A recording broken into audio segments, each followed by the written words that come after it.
My daughter almost killed me by replacing my vital medication with a slow-acting poison, dragging me into a state of weakness and despair. I am Emma, 68 years old, and until a few weeks ago, my life was a routine of peace and simplicity in my cozy Victorian home in a leafy Connecticut suburb in the United States. I lived surrounded by my gardening books, by the memories of a love that lasted decades with my dear husband, Robert, and especially by the regular visits from my only daughter, Sarah. Sarah was my world, to whom I entrusted every fiber of my being, every secret, every hope, and crucially, my own health. Ever since Robert passed away 5 years ago, Sarah became my safe harbor, my right hand. She was the apple of my eye, to whom I had dedicated my youth and all my dreams. I depended on daily medication for a chronic heart condition, a small pill that kept my heart beating at the right rhythm, ensuring I could enjoy my grandchildren and the tranquility of my retirement. Without it, my body began to fail in subtle but progressive ways. Shortness of breath, dizziness upon standing, the sharp chest pain that left me gasping for air. Sarah, with her sweet smile and seemingly unwavering dedication, always offered to take care of my pharmacy needs. She refilled my bottles, organized my pills into weekly dispensers, and caringly reminded me of each dose. I never questioned it. Why would I question the unconditional love of a daughter? But in the last 6 months, something drastically changed. Weakness became a constant companion, fatigue was overwhelming, and chest pain, once sporadic, now settled in with alarming frequency. My days, once filled with small joys like tending my roses or reading a good novel on the porch, transformed into a haze of malaise and discouragement. I could barely get out of bed. My garden, once vibrant with the colors of spring and summer, now withered under the sun, reflecting the state of my own soul. The doctors were perplexed. "Your tests are normal, Emma," Dr. Peterson, my longtime cardiologist, would say, a wrinkle of concern deepening with each appointment. "There's no clinical explanation for this rapid deterioration." I felt like an empty shell, a burden to Sarah, who looked at me with a false compassion that now, in retrospect, sent shivers down my spine. She brought me herbal teas, light soups, and always reminded me, with a soft, almost melancholic voice, "Mom, you need to rest. Your health is so fragile. Maybe it's your age. Don't overexert yourself." And I believed her. I believed I was slowly dying, that my body was abandoning me, and that Sarah, my sweet Sarah, was my only safe haven in the storm. If you've ever felt the searing pain of betrayal, the sensation that the ground opens beneath your feet and you plunge into an abyss of despair, then you understand a little of what I'm talking about. This is a story about how the deepest trust can be broken in the cruelest and most calculated way, and how the truth, no matter how painful and shocking, always finds a way to light. If you want to follow this journey of pain, discovery, and yes, a justice that will make your hair stand on end, please like and subscribe to the channel. Your company is very important to me as I tell this story that changed my life forever. My life, before this darkness that consumed me, was a testament to love, dedication, and unconditional sacrifice. I married Robert at 22 in a small, charming stone church in Vermont, under a clear blue autumn sky. Together, we built a modest life, but one full of affection and shared dreams in our Connecticut home. Robert was a dedicated civil engineer with a heart of gold, and I, a literature teacher at a local public school, passionate about teaching and inspiring young minds. Our greatest joy, however, came with the birth of Sarah, our only daughter, at the respected St. Francis Hospital in Hartford. From the first moment I held her in my arms, a tiny bundle of love and promises, I knew I would do anything for her without hesitation or regret. I remember every detail of Sarah's childhood, as if it happened yesterday. The sleepless nights, rocking her when fever spiked, the endless hours we spent at the Hartford Public Library, where she, even as a child, already showed an insatiable curiosity for books. I remember our summer trips to the picturesque coast of Maine, where she loved collecting seashells and building sand castles, and how Robert and I always encouraged her to follow her dreams, to be independent, to seek happiness and personal fulfillment above all else. When she decided to study architecture at the prestigious Yale University, Robert and I went above and beyond to ensure she had the best possible education. I worked overtime, Robert took a second job, and we saved every penny, giving up our own luxuries so she could have every opportunity. Seeing her cross the stage to receive her diploma with that radiant smile and a sparkle in her eyes was one of the proudest and most satisfying moments of my life. Sarah was always a brilliant child with a sharp intellect, but also a little demanding. She had a peculiar way of getting what she wanted, and I, like any mother who loves unconditionally, often gave in to her wishes. Mom, I really need that dress for prom. Or, Dad, all my friends have the new video game. I'm the only one who doesn't. We always found a way, believing we were building a solid foundation of love, security, and trust for her. After college, Sarah moved into a stylish apartment in Greenwich, a prosperous and sophisticated town in Connecticut, and began her career at a renowned architectural firm. She was successful, ambitious, and I was immensely proud of the woman she had become. When Robert passed away, the pain was overwhelming, a void that seemed impossible to fill. Sarah was my pillar, my rock in the storm. She organized the funeral at the historic First Congregational Church, took care of all the arrangements, and moved into my house for a few months to keep me company so I wouldn't feel alone. "Don't worry, Mom," she told me, holding my hand tenderly. "I'll take care of you now. You're not alone." And I believed her. I believed every word, every gesture of affection. My heart condition, which had been diagnosed a few years earlier, required strict adherence to medication. Sarah took on this responsibility with an efficiency and dedication that deeply reassured me. She was my private nurse, my confidant, my daughter, and I completely surrendered myself to her care. But as I mentioned, in the last 6 months, the fog began to descend, thick and relentless. I felt constantly exhausted, with chest pains that made me break out in a cold sweat and a sense of oppression that stole my breath. My memory, once razor sharp, began to fail alarmingly. I would forget where I'd left my glasses, lose my train of thought mid-sentence, and even the family recipes I'd made for decades seemed strange and unfamiliar. Sarah, always present and attentive, attributed everything to age and prolonged grief. "It's normal, Mom. You've been through a lot. Age catches up to everyone, and grief is a long process." And I, in my fragility and vulnerability, accepted her explanations. I saw myself wasting away, losing the vitality and joy that had always characterized me. My skin became pale and dull. My hair, once gray with a touch of dignity, now seemed lifeless and brittle. I was becoming a shadow of the woman I once was, and with each passing day, the feeling that my end was near became more real and inevitable. Despite my increasing physical weakness and the fog that seemed to envelop my mind, a primal survival instinct, something every mother carries at her core, began to whisper insistently that something was profoundly wrong. It wasn't just age, it wasn't just grief. There was a disturbing dissonance, a crucial piece missing from the puzzle of my declining health. I trusted Sarah blindly with the unwavering faith of a mother, but logic, however clouded my reasoning ability simply didn't add up. My doctors, renowned cardiologists in Boston, said my tests were normal, that there was no clinical explanation for my deterioration, but my body, every cell of my being, screamed otherwise. A silent agony that consumed me from within. I began to pay more attention to small details, previously ignored in my blind trust. Sarah always brought me my medicine on time, with a fresh glass of water, but I noticed that the bottles always seemed too full, strangely heavy, even after days of continuous use. Once, in a moment of lucidity and stubbornness, I tried to get my medicine myself from the bathroom cabinet, but Sarah appeared quickly, with a forced smile and surprising agility, saying, "Let me do it, Mom. You need to rest. Don't exert yourself." She was excessively protective, almost possessive with my medications, a detail that, at the time, I interpreted as care and affection.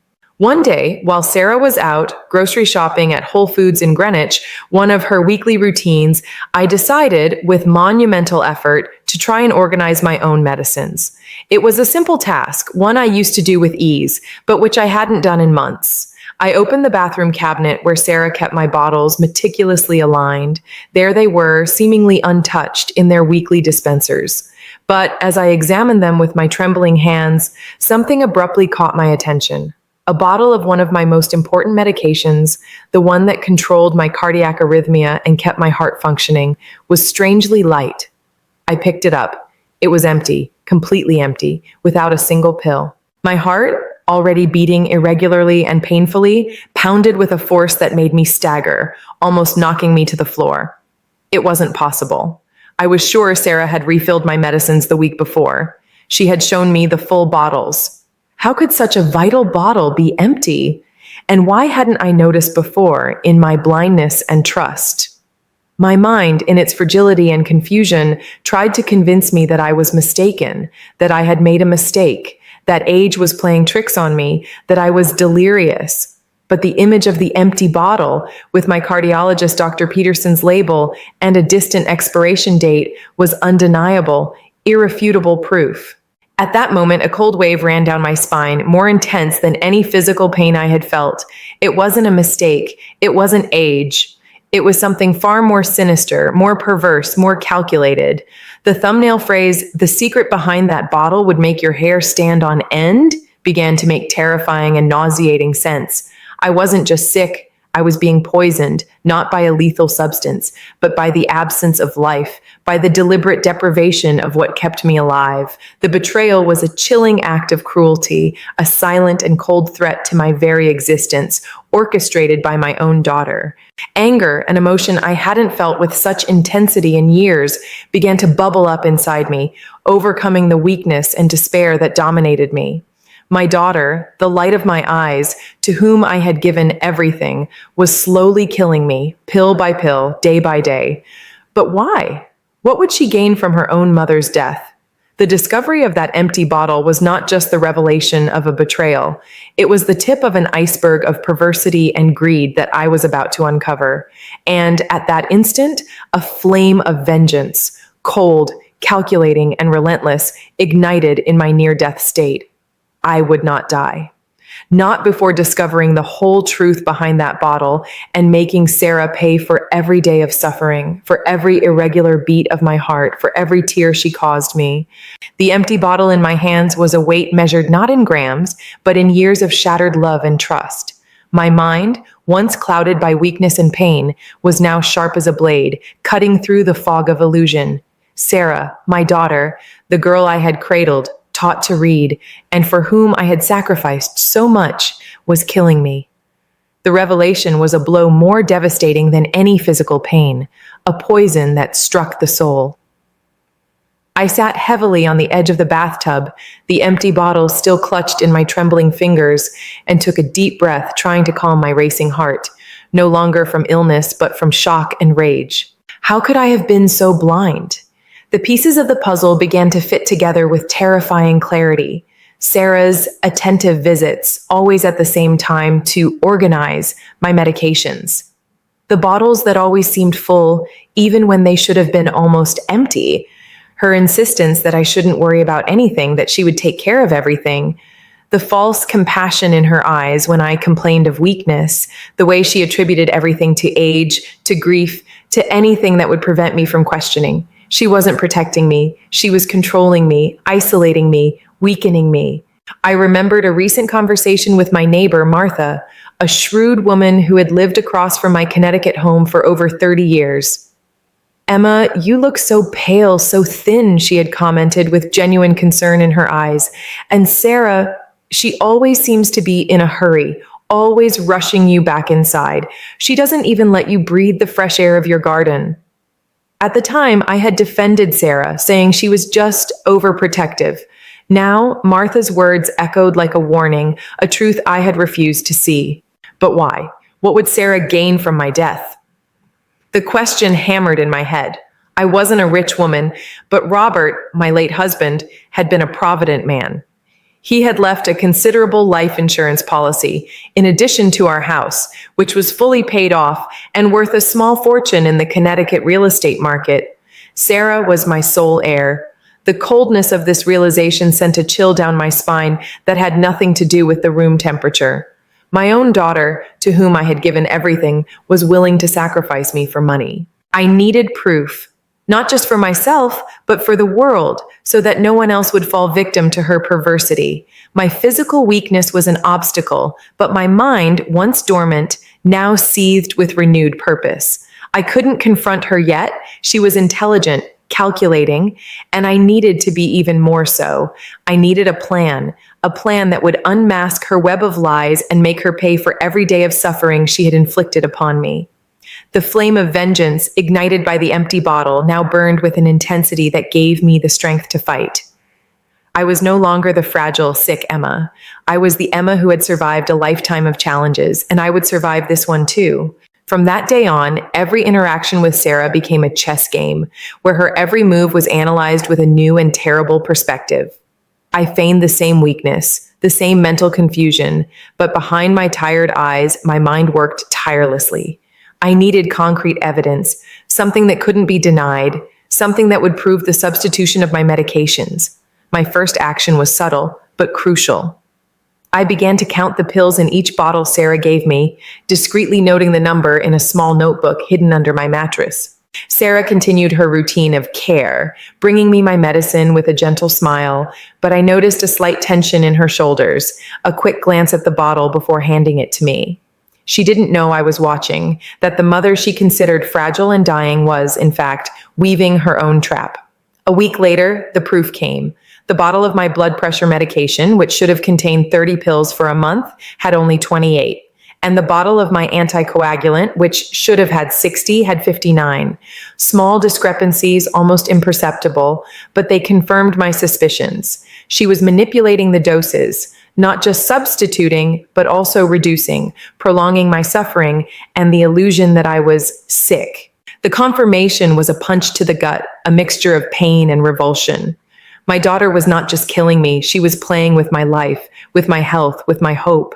I felt a lump in my throat, a desire to scream, to cry, to confront her right then and there. But reason prevailed. I needed more. I needed to understand the extent of her perversity. My next move was riskier. I needed a sample of the pills she was giving me. One afternoon, while Sarah was in the kitchen preparing a calming tea for me, I, with the agility that adrenaline provided, took one of the pills from the weekly dispenser and hid it in a small silk handkerchief I kept in my bathrobe pocket. My heart was pounding so hard I feared she could hear it. The next day, under the pretext of a routine ophthalmologist appointment in Hartford, I asked Sarah to drop me off at the clinic and said I would take a taxi back. Instead, I went directly to a trusted compounding pharmacy located in a more secluded neighborhood where I wouldn't be recognized. With a hidden pill and a simple disguise, dark glasses, and a scarf on my head, I asked the pharmacist to analyze the composition of the tablet. "It's for my granddaughter's college project," I lied, my voice choked with emotion. The wait was agonizing. Every minute felt like an eternity. Finally, the pharmacist returned with a confused expression. "Ma'am, this tablet, it's just starch, a placebo. There's no active ingredient here." His words hit me like lightning. Starch, placebo. My daughter was giving me sugar while my sick heart struggled to survive. The pain of betrayal was so deep I could barely breathe. I had been deceived, manipulated, and almost killed by the person I loved most in the world. At that moment, the fragile and sick Emma died. In her place, a determined woman was born, with an unwavering purpose. The pain transformed into a cold and calculating force. Sarah had underestimated the mother she thought was dying. She had underestimated the strength of a woman who had survived so many adversities. The cruel confirmation of her betrayal did not destroy me. It strengthened me, igniting within me a flame of vengeance that would burn until justice was served. The placebo revelation was the point of no return. The pain of betrayal solidified into a cold, unyielding resolve. Sarah not only wanted me dead, she wanted to see me waste away, suffer, while she watched with a cruelty I never imagined could exist in my own daughter. But she had made a fatal mistake. She underestimated the intelligence and resilience of the mother she thought she was manipulating. I, Emma, the retired literature teacher at 68 years old, was not a helpless victim. I was a strategist, and Sarah was about to discover how sharp my mind still could be. My first step was to ensure my safety.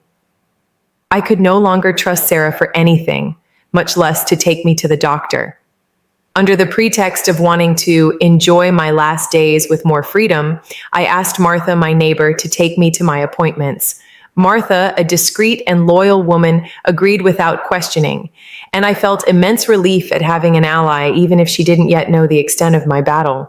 Next, I began to build my arsenal of evidence. I needed more than an empty bottle and a starch pill. I needed a record, a detailed diary of every interaction with Sarah, every dose of placebo she gave me, every symptom I felt. I bought a small voice recorder, the kind used for lectures, and carefully hid it in my bathrobe, activating it whenever Sarah was nearby. I also started photographing the medicine bottles she gave me with dates and times to document the manipulation of the doses. My mind, once focused on flowers and novels, was now immersed in legal and financial strategies. Robert, my dear husband, had been a meticulous man. He had taught me the importance of having everything in order, of protecting our assets and our family. I knew he would be proud of my fight. I discreetly looked for Robert's life insurance documents and will. Everything was in order.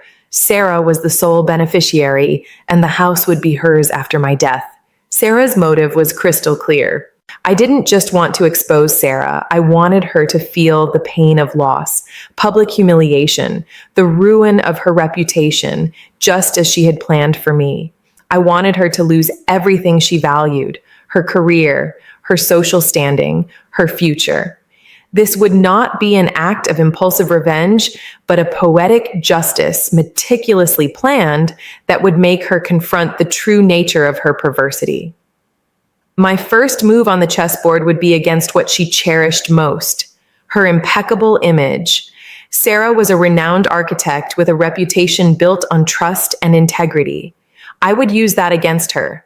I would begin to plant seeds of doubt, not about her professional competence, but about her character, about her morals. I would do it subtly, through channels she wouldn't expect, and that would make her question her own sanity, just as she had done to me. The plan was just beginning, but with each step, I felt strength returning to my body. The weakness was still there, but now it was a weakness I would use as a disguise, as a weapon. Sarah thought she was dealing with a sick old woman. She was about to discover she was dealing with a mother who had been betrayed, but who was more alive and determined than ever. Vengeance, I realized, was not just a dish best served cold. It was a dish cooked slowly, with precision and a touch of cruelty. With the plan laid out and the flame of vengeance burning, I, Emma, began to weave my own web, a subtle and relentless net that would ensnare Sarah. My weakness, once a prison, became my perfect disguise. I continued to present myself as the sick and confused mother, but every word, every gesture was calculated. The recorder hidden in my bathrobe was my silent confidant, documenting Sarah's visits, her false concerns, and the doses of starch she offered me with a smile. My first move was in the field Sarah valued most, her professional reputation.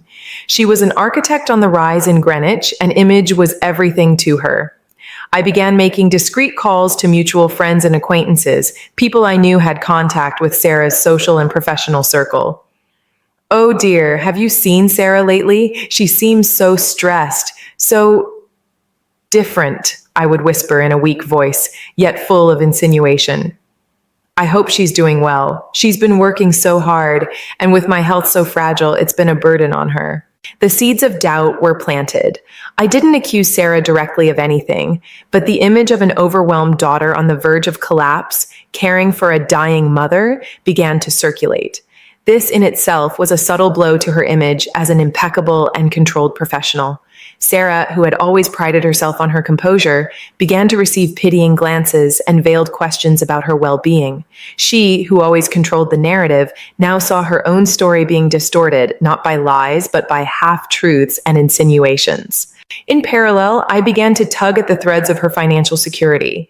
I knew Sarah was counting on the inheritance to support her luxurious lifestyle.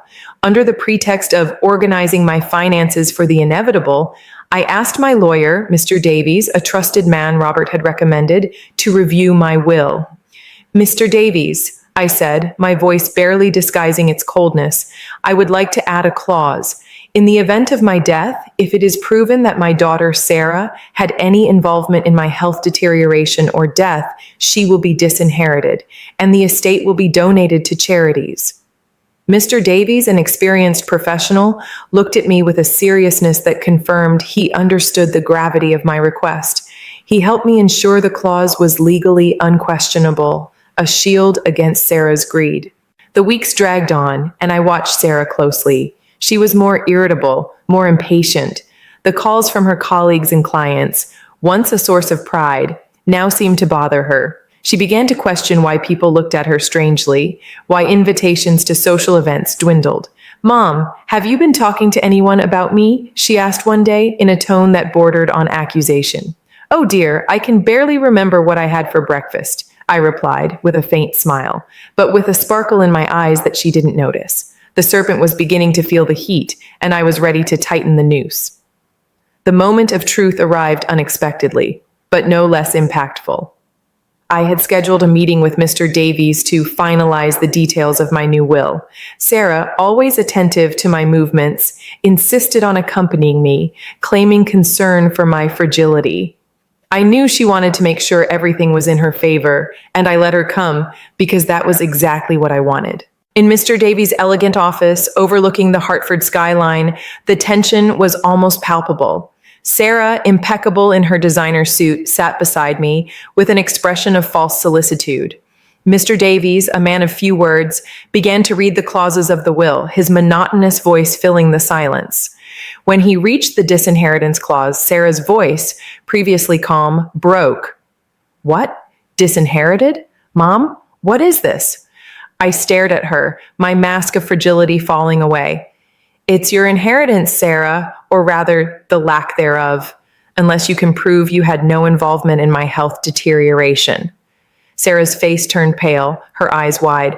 "Mom, what are you talking about? I always took care of you." "Took care of me?" I retorted, my voice firm and clear, without any trace of weakness. "Took care of me with placebos, Sarah?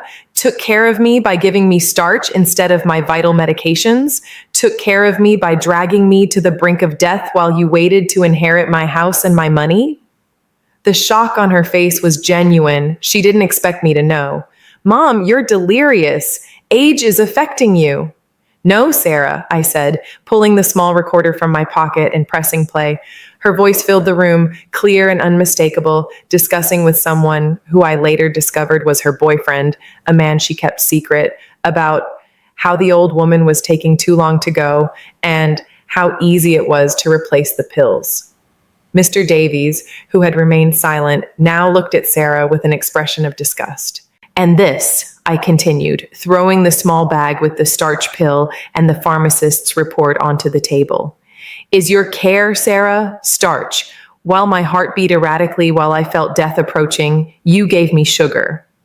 Sarah tried to stand up, but her legs gave way. She collapsed into the chair, her face contorted in a mixture of anger and despair. You recorded me? You tricked me? You tricked me first, Sarah," I said, my voice laden with old pain, but also with new strength. "You tried to kill me, and now you will pay for it." Mr. Davies, with the calmness of a judge, explained the consequences. The disinheritance was just the beginning. With the recordings and the pharmacist's report, Sarah would face serious criminal charges, including attempted murder and fraud. Her career, her reputation, everything she had built on the foundation of my trust would crumble. She would be an outcast, not only in society, but also in the family she had tried to destroy. Sarah, the brilliant and ambitious architect, the devoted daughter, was unmasked. The mask of devotion fell, revealing the true nature of her perversity. She cried, pleaded, tried to justify herself, but her words were empty, without echo. Poetic justice, cold and calculating, was being served. The months that followed were a whirlwind of legal and emotional proceedings. Sarah was formally charged, and faced with irrefutable evidence, she had no choice but to confess. The news of her attempt to poison me with placebos shocked the communities of Greenwich and Hartford, irrevocably tarnishing her name and career. She lost her job, her friends distanced themselves, and the house she had coveted so much was donated, as I had stipulated, to a foundation supporting the elderly in Connecticut. Justice, though painful, was served.